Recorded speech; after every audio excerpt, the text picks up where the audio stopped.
Vinod sir. Owaisi साहब, ये बड़ा अच्छा लग रहा है कि जिस तरह से आपकी तारीफ हो रही है और well deserving, one must say. लेकिन आपके साथ भारत के पॉलिटिक्स में जो काफ़ी स्तर तक ऐसा ट्रीटमेंट रहा है, जैसे अब आप गए वहाँ पर तो आप एक नेशनलिस्ट मुस्लिम की तरह देखे जा रहे हैं इस देश में। आप हमेशा थे राष्ट्रवादी, लेकिन पहली बार कुछ लोगों की नज़रें बदली हैं। आपका रवैया नहीं बदला, उनकी नज़रें बदली हैं। लेकिन आपसे पहले एक राष्ट्रवादी होते थे मौलाना आज़ाद, उनको मुस्लिम लीग इसलिए हिट करती थी because he was a nationalist Muslim. आप अपने आप को उस रोल में पा रहे हैं आज के दिन, और इसीलिए आपका सेलिब्रेशन हो रहा है। आप मुझे एक बात बताइए कि आप जब वहां गए तो आपसे वो सवाल नहीं पूछे जो आप पार्लियामेंट में सवाल उठाते हैं अक़लियतों के लिए हमारे देश में? वो सवाल किसी ने पूछा कि नहीं? नहीं, देखिए, हम जिस दुनिया में रह रहे हैं, अगर हम ये समझेंगे कि भारत में जो कुछ हो रहा है वो कुवैत को, अल्जीरिया को, सऊदी अरेबिया को नहीं मालूम होगा, बिल्कुल मालूम होता है। क्योंकि कुवैत में 10 लाख भारत के लोग काम करते हैं, बहरीन में 3.5 लाख, सऊदी अरेबिया में 27 लाख। तो दुनिया तो छोटी हो चुकी है ना। तो ऐसा नहीं है कि कोई नहीं मालूम होता है। हमसे सवाल किए, और इस बात का इकरार हमारे जय पांडा साहब ने हिंदू न्यूज़पेपर के इंटरव्यू में भी किया था। हमसे भी सवाल हुआ है।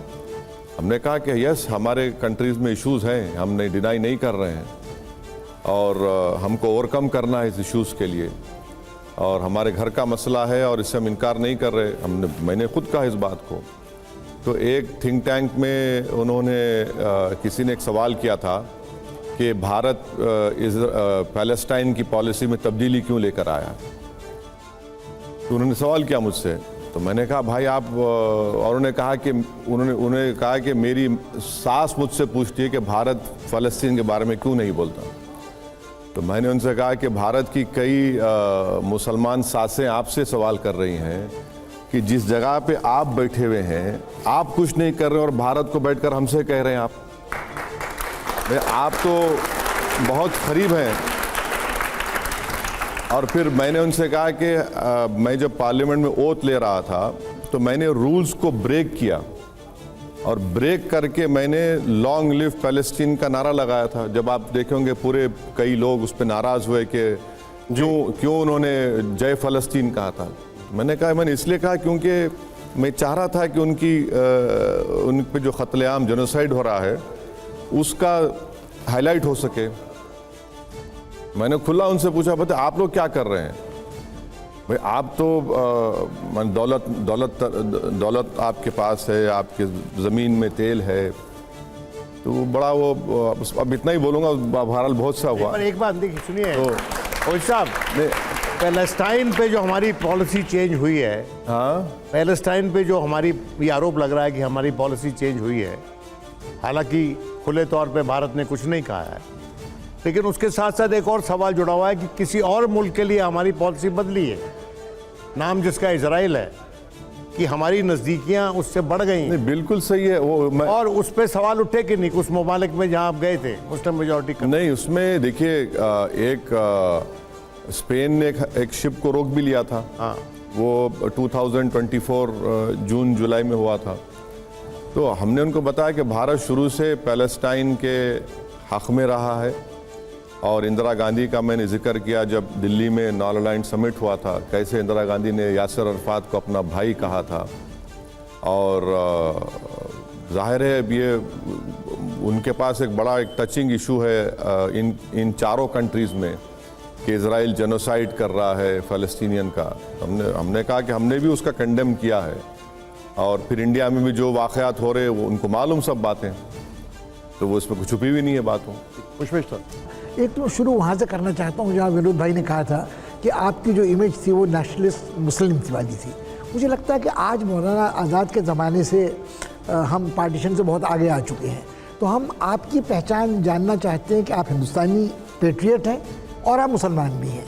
तो इन दोनों के लिए हाइफनेशन की कोई ज़रूरत नहीं है मेरे ख्याल में। तो सबसे बड़ी बात तो यह है कि एक ऑक्सफोर्ड के स्कॉलर ने एक नई किताब लिखी जो नेहरू इरा से लेकर इंदिरा गांधी की इरा तक उन्होंने लिखा। तो उसमें बड़ा इंटरेस्टिंग उन्होंने लिखा कि मौलाना आज़ाद की तकलीफ़ को लिखा उन्होंने कि मौलाना आज़ाद जब संविधान बन रहा था तो मौलाना आज़ाद ने कहा कि जो राइट्स हमारे को अभी तक मिले उसको कंटिन्यू करिए। तो मौलाना आज़ाद ने ऑन रिकॉर्ड ये कहा कि ये कॉन्स्टिट्यूंट असेंबली लग रहा है कि मेरे लिए एक नया जेल खाना बन गई। और मौलाना आज़ाद मिनिस्टर बनने के बाद कई 1 महीना 2 महीने शायद पार्लियामेंट में बात भी नहीं किए थे। तो ये मौलाना आज़ाद फिर वो उस किताब में प्रतिनिधि अनिल के नाम से किताब है, वो ज़रूर बहुत स्कॉलरली किताब है।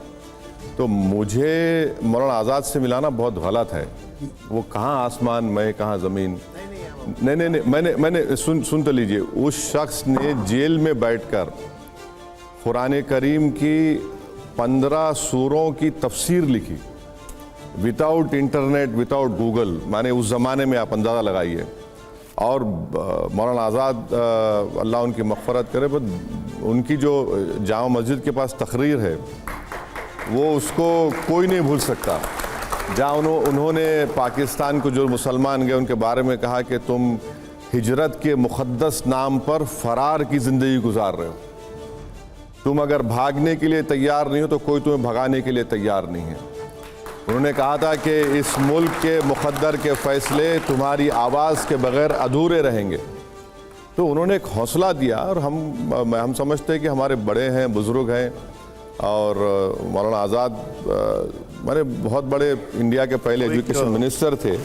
तो ये जो गैर ज़रूरी मुझे इतनी गैर ज़रूरी जो तारीफ़ और शोहरत मिल रही है, मैं इसका मुस्तहिक़ नहीं हूँ। ये मुझे नहीं मालूम कि मैं बिल्कुल ईमानदारी से कह रहा हूँ कि इतनी पहले हम पॉलिटिशियंस का ईगो बहुत ज़्यादा होता है, अब गैर ज़रूरी उसको आप लोग और बढ़ा रहे हैं। तकलीफ़ आपको होगी मुस्तक़बिल में, याद रखिए। और ख़ास तौर से मुल्ला जी हैं हम।